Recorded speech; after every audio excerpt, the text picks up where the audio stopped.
ऊंट के प्रश्न। एक दिन की बात है, एक ऊंट और उसका बच्चा बातें कर रहे थे। बातों बातों में ऊंट के बच्चे ने उससे पूछा, पिताजी, बहुत दिनों से कुछ बातें सोच रहा हूँ, क्या मैं आपसे उनके बारे में पूछ सकता हूँ? ऊंट कैमल बोला, हाँ हाँ बेटा, जरूर पूछो बेटा, मुझसे बन पड़ेगा तो मैं जवाब जरूर दूंगा। हम ऊँटों के पीठ पर कुबड़ क्यों होता है पिताजी? ऊंट के बच्चे ने पूछा। ऊंट बोला, बेटा, हम रेगिस्तान में रहने वाले जीव हैं। हमारे पीठ में कुबड़ इसलिए है ताकि हम इसमें पानी जमा करके रख सकें। इससे हम कई कई दिनों तक बिना पानी के रह सकते हैं। अच्छा, और हमारे पैर इतने लंबे और पंजे गोलाकार क्यों हैं? ऊंट के बच्चे ने दूसरा प्रश्न पूछा।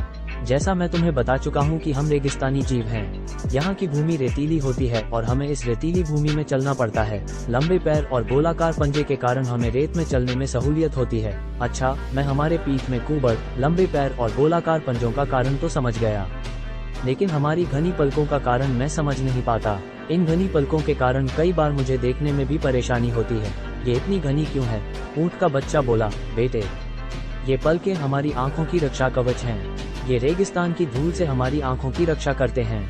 अब मैं समझ गया कि हमारी ऊंट में कुबड़ पानी जमा कर रखने, लंबे पैर और गोलाकार पंजे रेतीली भूमि पर आसानी से चलने और घनी पलकें धूल से आंखों की रक्षा करने के लिए है। ऐसे में हमें तो रेगिस्तान में होना चाहिए ना पिताजी? फिर हम लोग इस चिड़ियाघर जू में क्या कर रहे हैं? सीख प्राप्त ज्ञान, हुनर और प्रतिभा तभी उपयोगी हैं जब आप सही जगह पर हैं, अन्यथा सब व्यर्थ है। कई लोग प्रतिभावान होते हुए भी जीवन में सफल नहीं हो पाते क्योंकि वे सही जगह क्षेत्र पर अपनी प्रतिभा का इस्तेमाल नहीं करते। अपनी प्रतिभा व्यर्थ जाने मत दें।